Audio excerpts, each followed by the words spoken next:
When my son died, everyone told me grief would come in waves. They were right about the waves.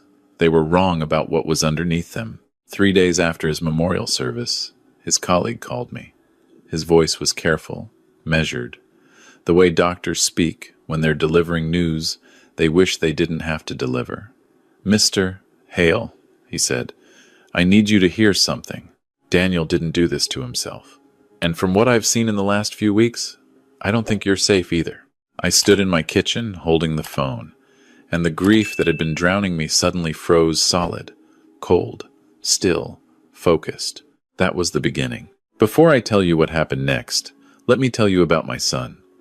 Daniel was 39 years old, a hospitalist physician at St. Luke's Medical Center in Denver, Colorado. He ran 5 days a week, coached youth soccer on Saturday mornings, and called me every Sunday at 11, without fail, for the past 12 years. Even after he married, even during residency, when he was surviving on 4 hours of sleep and vending machine sandwiches. Sunday at 11, like clockwork, he was the kind of man who kept his promises. My daughter-in-law came into his life 6 years ago. She was charming in the way certain people are charming completely, effortlessly, like it cost her nothing because it cost her nothing. She had a way of making you feel chosen when she focused her attention on you. I noticed, early on, that the charm had an off switch. I saw her flip it once, at a family dinner, when she thought I wasn't watching. One moment laughing, the next, her face going completely blank the second she turned away from Daniel. I filed that away and told myself I was being an overprotective father. 32 years as a chemical engineer teaches you to trust your instruments. I should have trusted that one. Daniel died on a Tuesday morning in October. The official cause of death was acute cardiac arrhythmia secondary to medication toxicity. He had a known heart condition, a mild arrhythmia diagnosed 4 years earlier, well managed, practically invisible to his daily life. He took a daily medication for it. He had for years. The medical examiner determined his blood levels of that medication were dangerously elevated. The working assumption was accidental double dosing, a tragic but not unheard of error. His own prescription, his own hand, case closed. I didn't believe it then. I just didn't have a reason sharp enough to say why. The memorial service was on a Saturday. My daughter-in-law wore gray, cried beautifully, accepted condolences with the dignity of someone who had rehearsed. Friends, colleagues, neighbors filled every pew of the church Daniel had attended since childhood. I sat in the front row and watched her work the room afterward, and something in me recognized what I was seeing without being able to name it yet. Performance. Careful, practiced, flawless performance. That was when I noticed the man near the back of the reception hall. He was standing against the wall with a glass of water he never drank, watching my daughter-in-law the way you watch someone when you know them differently than the room does. She crossed toward him eventually, angling her path so casually that only someone watching for it would have noticed the intention. They spoke for less than a minute. His hand touched her elbow briefly. She nodded once, something passing between them that wasn't condolence. Then she turned and walked back into the crowd, grief sliding back onto her face like a coat she'd taken off to air out. I started toward the man, but by the time I reached the back wall, he was gone. My son's colleague called me 2 days later. His name was Dr. Elliot Marsh, and he had worked with Daniel for 4 years. He asked me to meet him, not at the hospital, somewhere neutral, his words. A coffee shop in Capitol Hill, not far from the city center. I was there 15 minutes early. He arrived exactly on time, ordered nothing, sat across from me with his hands flat on the table. "I've been going back and forth about this for 2 weeks, he said. "But I can't sleep, and I think if I don't say something, I won't be able to live with myself." He told me that in the 3 months before Daniel died, my son had been visibly unwell at work. Not his heart, his mind. He was distracted, losing weight, arriving early, and staying late in a way that looked less like dedication and more like avoidance. Elliot had asked him about it once. Daniel had said, carefully, that he was having some personal difficulties at home, that he was trying to figure out the right thing to do. Then he'd changed the subject. The week before he died, Elliot said, he came to me again. He said he had discovered something about his wife that he couldn't explain, and he wasn't sure who he could trust. He said he was going to talk to a lawyer. He asked me if anything happened to him, to make sure his father knew it wasn't an accident. He slid a folded piece of paper across the table. Daniel's handwriting, neat and precise, the way he wrote everything. A list of dates, account numbers, and one name circled at the bottom, Ray Doyle. I drove home with the paper in my breast pocket, directly over my heart. Upstairs in my study, I sat down at my desk and opened my laptop. Ray Doyle, Denver, Colorado.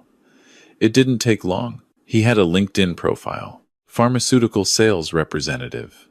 Previously a licensed pharmacist. License surrendered voluntarily in 2019. I looked at the photo and felt the floor tilt slightly beneath me. It was the man from the reception hall. My daughter-in-law called me that evening. She was warm, concerned, wondering if I'd eaten, suggesting I come to dinner that weekend. She was already living in their house, Daniel's house, the one they'd bought together 3 years ago. She mentioned, lightly, that she was thinking of making some changes. Simplifying, she said. The mortgage was a lot for one person. I told her that sounded very practical. She said she knew I would understand. After I hung up, I sat in the quiet of my kitchen and began to think like an engineer. An engineer builds a case from evidence, not assumption. He establishes known facts, identifies gaps, develops hypotheses, tests them. He doesn't conclude before he has data, but he also doesn't ignore what the instruments are telling him. The instruments were very loud.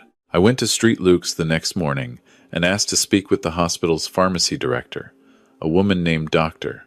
Patricia Lund, whom Daniel had mentioned several times with respect.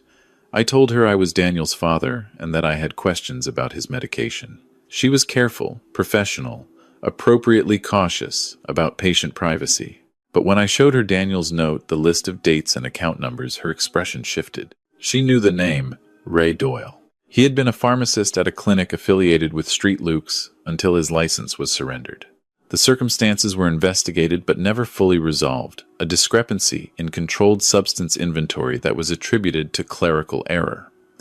He had quietly left and moved into pharmaceutical sales. But Daniel, in the months before his death, had filed an internal inquiry asking whether Doyle still had any access to prescription records. The inquiry had been assigned low priority and was still pending when Daniel died. "Your son thought someone had accessed his patient file, Doctor," Lund said quietly. "His own prescription record. He thought someone who knew which medication he took and at what dose might have information they shouldn't have." I drove home in silence, the city moving past my windows like a film I wasn't watching. By the time I reached my street, the grief had finished transforming. It was something colder now, something with edges. I had been an engineer for 32 years. I knew how to work a problem. I started that night. First, I called a private investigator named Frank Delaney, a retired Denver PD detective whom my neighbor had used during a business dispute the previous year. He was 61, direct, no wasted motion. We met at his office on Federal Boulevard, a converted row house with an unremarkable sign. I laid out everything I had: Daniel's note, the reception hall encounter, Ray Doyle's background, the pharmacy inquiry. Frank listened without interrupting, then asked 2 questions. Did I have authorization over Daniel's estate? Yes, I had been named executor. Did I want documentation or action? Both, in that order. He quoted me a retainer. I wrote the check without hesitation. Retirement savings are for security. Truth is security. While Frank began surveillance, I focused on the financial trail. I had authorization as executor to access Daniel and my daughter-in-law's joint accounts and Daniel's individual accounts. What I found over the next 3 days made me sit very still at my desk for a long time. Over the 14 months before Daniel's death, $61,000 had moved out of their joint savings account in transfers ranging from $1,800 to $4,500. Each transfer fell just below the threshold that triggers automatic bank scrutiny. The recipient account was registered to a company called Doyle Consulting, LLC. I recognized the name immediately. I hired a forensic accountant named Beverly Marsh, no relation to Elliot, whose office was in the tech center south of downtown. She had 23 years of experience in fraud examination and spoke in the clipped, precise language of someone who had testified in federal court. I gave her everything. 2 days later, she called me back in. "There's more," she said. "Your daughter-in-law had an individual account your son may not have known existed." She walked me through it methodically. The account had been opened 18 months before Daniel's death, funded initially with a $4,000 cash deposit, then fed steadily with transfers from a PayPal account linked to an email address that wasn't my daughter-in-law's personal email. Beverly had traced it to a secondary address, registered under a variation of her middle name. In that account was $34,000. But the most important thing Beverly found wasn't money. It was a credit card statement linked to the same secondary email. Among the charges was a purchase from a laboratory supply company. 2 items: a high-precision digital scale, accurate to 1/100th of a gram, and a quantity of a pharmaceutical compound that Beverly printed and handed to me without comment. I recognized it immediately. 32 years in chemical engineering, specializing in pharmaceutical intermediates for the last 16 of them. The compound was a potentiator, a substance that, in small quantities introduced to certain cardiac medications, dramatically amplifies their effect without changing their appearance, taste, or detectable form in a standard tox screen. It was not illegal to purchase. It was not commonly known outside a narrow professional context. Ray Doyle, a former pharmacist, would know exactly what it was.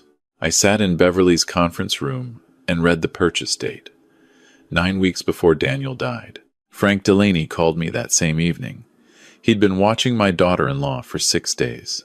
She was meeting Ray Doyle regularly Tuesdays and Friday afternoons at a townhouse in the Highlands neighborhood, registered in a name Frank was still running. They arrived separately and left together.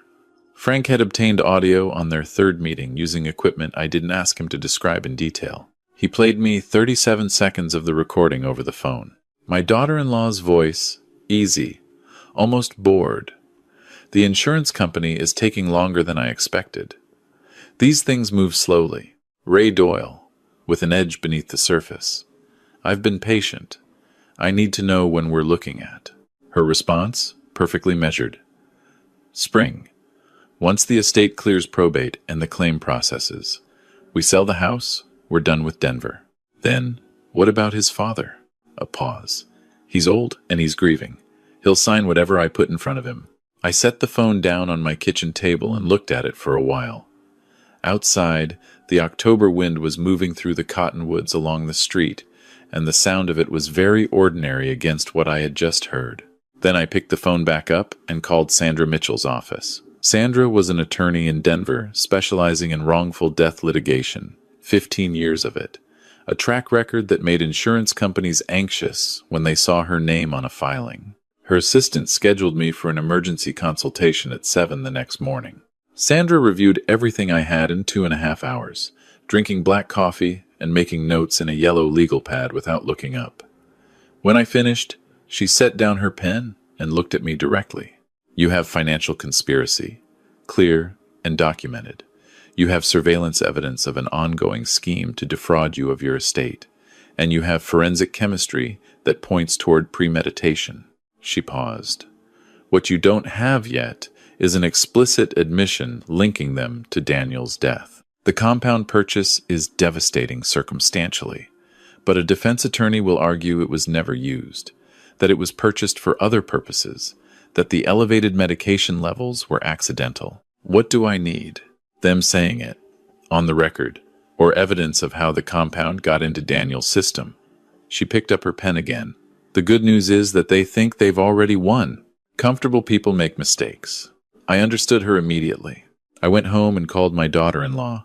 I told her I'd been thinking about what she'd said, the house, the finances, all of it. I said I was starting to see the sense in it. I said the house held a lot of painful memories. The warmth in her voice was immediate and total. She said she knew this was hard, that she was proud of me for being practical, that she wanted to help me through the process. She said she'd already spoken to a real estate agent, just to get a sense of the market. Nothing formal, just preliminary. She said the house was worth a great deal, and divided properly, it would give us both a very comfortable foundation. She said she could bring the paperwork by this weekend. I said that sounded fine. Every word was recorded by the device Frank Delaney had lent me the size of a shirt button, clipped inside my collar. Sandra had coached me for 40 minutes on exactly how to move the conversation. The call lasted 11 minutes. My daughter-in-law said more than she intended. She mentioned, without seeming to mean to, that the insurance company would likely process the claim within 60 days. She mentioned that she'd already identified a real estate attorney to handle the property transfer. She mentioned, when I said I wasn't sure I understood estate law, that she had someone she trusted helping her navigate it, someone with a financial background who was very good with these things. I asked who. She caught herself. An old family friend, she said. Nobody I'd know. After I uploaded the recording to my secure cloud storage, I sat at the kitchen table and added it to the case file that was now too thick for a single folder. I had motive established across 14 months of financial fraud.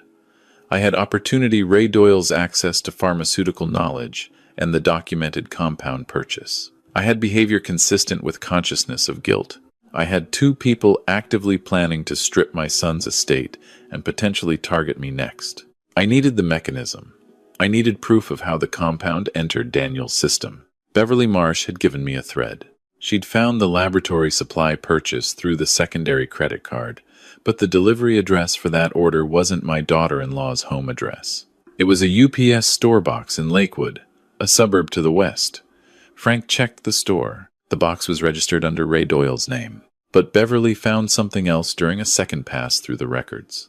3 weeks before Daniel died, there was a charge to the same secondary credit card at a pharmacy in Aurora. A small pharmacy, not a chain. The kind where the pharmacist knows the customers.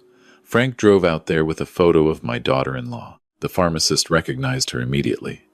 She'd come in asking about interactions between cardiac medications and over-the-counter supplements.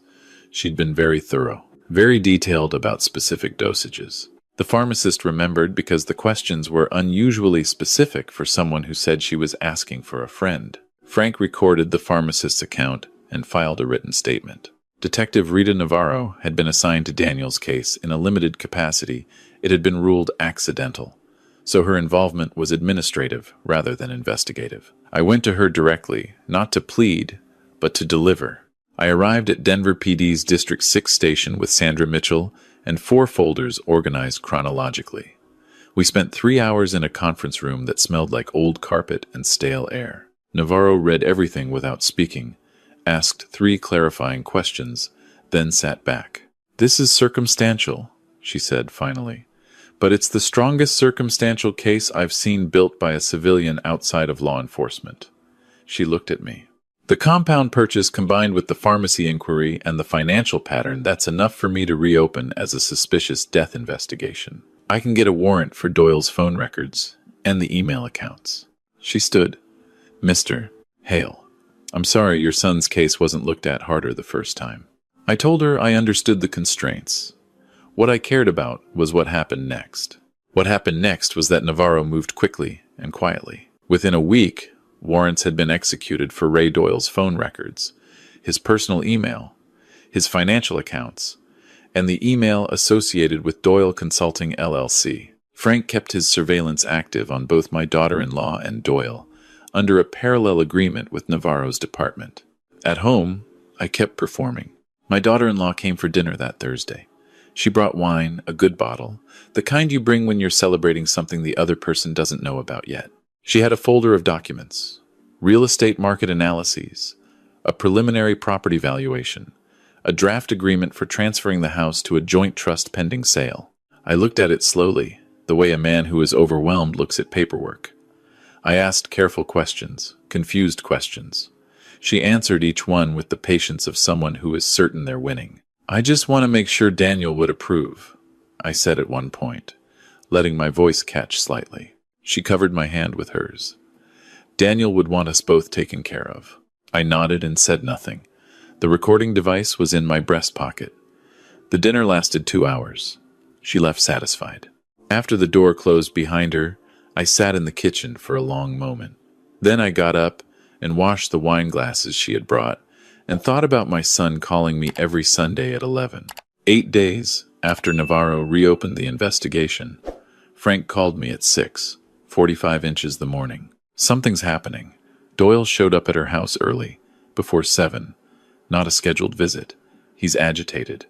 You need to hear this. He had audio from a device placed near the property. The sound quality was imperfect, wind noise, and distance filtering the voices, but the words came through. Ray Doyle, sharp and frightened. The police pulled my phone records. My attorney called me this morning.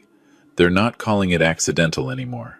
My daughter-in-law, keep your voice down. Don't say anything to anyone. Our names are not connected to anything concrete. I bought those supplies. I ordered them. Through a box registered to you. Yes, I know. That's your problem, not mine. His voice rose. Excuse me? My problem? You told me it was untraceable. You told me the levels would read as accidental within normal variance. You're the one who knew what his doctor prescribed. You're the one who... Her voice cut clean and cold. Stop talking. A silence. Then Doyle, quieter. I could lose everything. I need to know you're not going to let me take the fall for this. Her answer came after a long pause. If you say another word to anyone, I will tell them it was all your idea. I forwarded the audio to Navarro within the hour. She texted back 40 minutes later. Warrant issued. Ray Doyle was brought in for questioning that afternoon. He arrived at the station with a lawyer and the expression of a man who has already been calculating which version of the truth costs him least. Frank heard from his contact inside the department that Doyle stopped the interview twice, consulted his attorney in the hallway, and by the third session was asking about the terms of cooperation. 3 days later, Navarro called me. Doyle accepted a plea agreement. He's going to provide full testimony. Everything. She let that settle. He administered the compound. He obtained it through the supply company. He adjusted the quantities under specific guidance, and he's prepared to testify in detail about who provided that guidance and when. My daughter-in-law, I said. It wasn't a question. She planned it. She identified the medication, researched the compound, directed the method. Doyle had the pharmaceutical knowledge to execute it.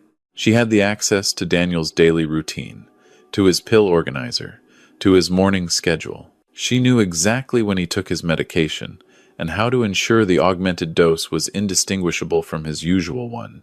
I sat down. Daniel's Sunday morning runs, I said. He always took his medication before his run. He'd been doing it for 4 years. Yes, Navarro said quietly. She knew his routine better than he did. Sandra Mitchell filed the wrongful death lawsuit in Denver District Court on a Thursday morning. 41 pages. Wrongful death. Conspiracy to commit murder. Fraud upon the estate. Conspiracy to defraud the decedent's father. She was seeking $2,800,000 in damages. Compensatory, economic, and punitive. The punitive damages alone were substantial enough to absorb every asset my daughter-in-law currently held or expected to receive. Sandra also filed an immediate challenge to the life insurance claim. The policy was $600,000, taken out on Daniel's life 14 months before his death. At my daughter-in-law's insistence, Daniel had increased the benefit amount 8 months before he died. The insurance company's legal team received Sandra's brief on a Friday and suspended payment processing by Monday. My daughter-in-law didn't know the check wasn't coming. Navarro executed the arrest warrant on a Monday morning, earlier than my daughter-in-law would have expected anything. I know because Frank called me as it was happening. 3 vehicles, 4 officers, Navarro in civilian clothes. The formal charge was conspiracy to commit first-degree murder. My daughter-in-law was released on bail 2 days later, $300,000 secured against property. She was fitted with GPS monitoring and prohibited from leaving Colorado. Her attorney filed the standard motions, change of venue, suppression of evidence, and a civil countersuit against me for defamation and intentional infliction of emotional distress, claiming I had invented the entire investigation out of grief and paranoia. Sandra had the countersuit dismissed within 10 days. She presented the recordings, the financial evidence, the surveillance documentation, and Doyle's preliminary testimony. The judge sanctioned my daughter-in-law's attorney for filing a demonstrably frivolous claim. Sandra called me afterward. "Round one," she said. The civil trial began on a Wednesday in April. The courtroom was formal and quiet, gray morning light coming through the high windows. My daughter-in-law sat at the defense table in a dark blue suit, her expression composed. She had spent months practicing it. I recognized the work. Sandra opened with a timeline.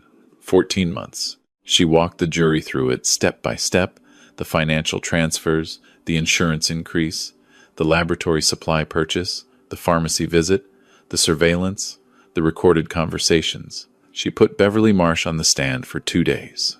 Beverly was precise, calm, and devastating. She walked the jury through $61,000 in transfers and $34,000 in a secret account and a credit card charge for materials that, according to the expert toxicologist Sandra called next, were consistent with causing exactly the kind of cardiac event that killed my son. The toxicologist was a professor from the University of Colorado School of Medicine.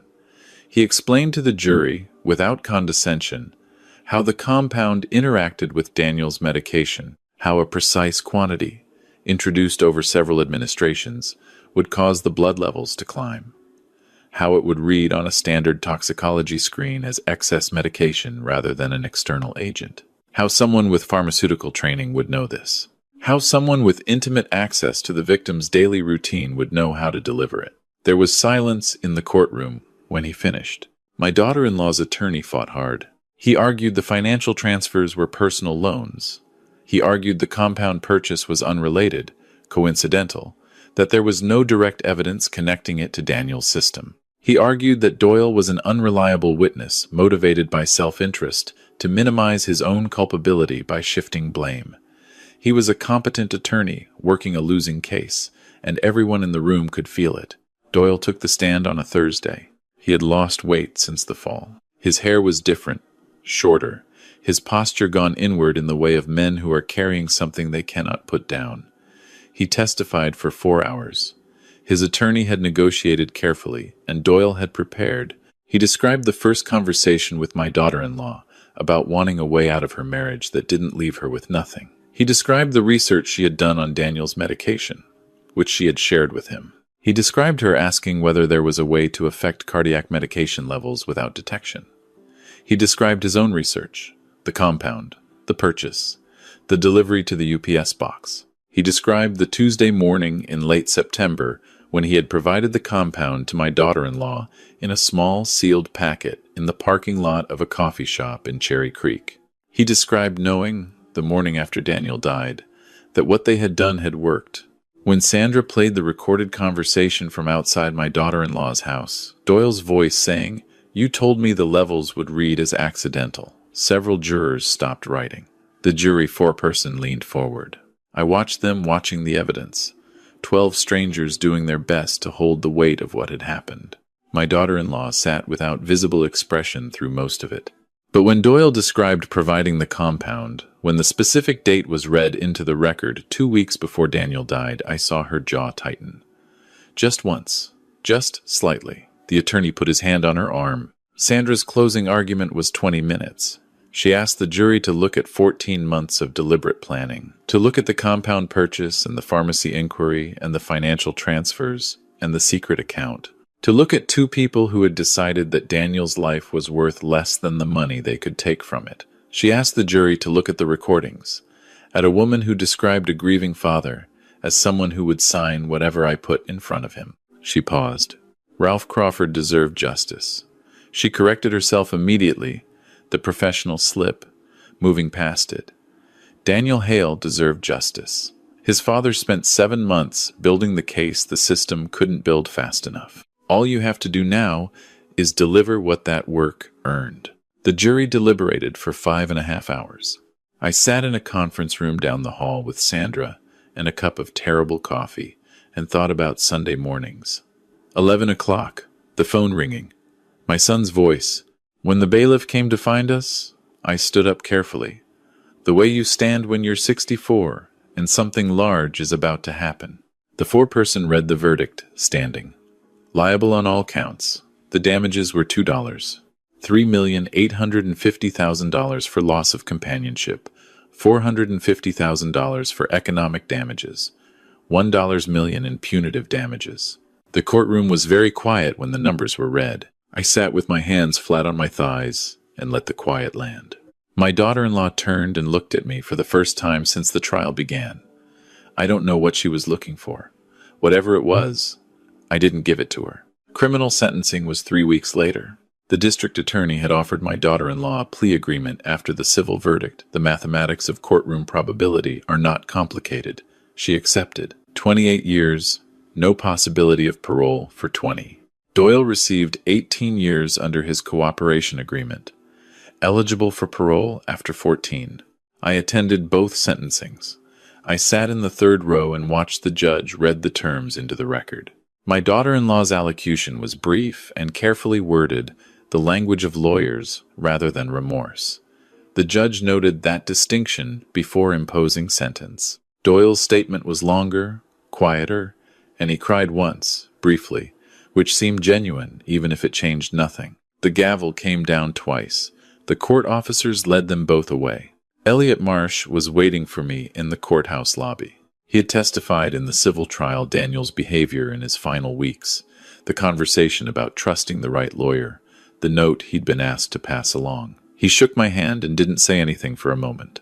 He knew something was wrong, I said. He didn't know how wrong. He thought he had time. Elliot looked at the floor. He was trying to protect you. I drove to the cemetery that afternoon. Daniel's grave was in a quiet section of Fairmount Cemetery, the old trees bare in November, the sky a flat, pale gray that Colorado does beautifully in late fall. I stood there with my hands in my coat pockets and said what needed to be said in the privacy of an open field. I told him I had kept my promise, that the people responsible were going to spend a long time understanding what they had taken, that the insurance company had voided the claim and the estate was intact, that the house was still standing and still his, in every way that mattered.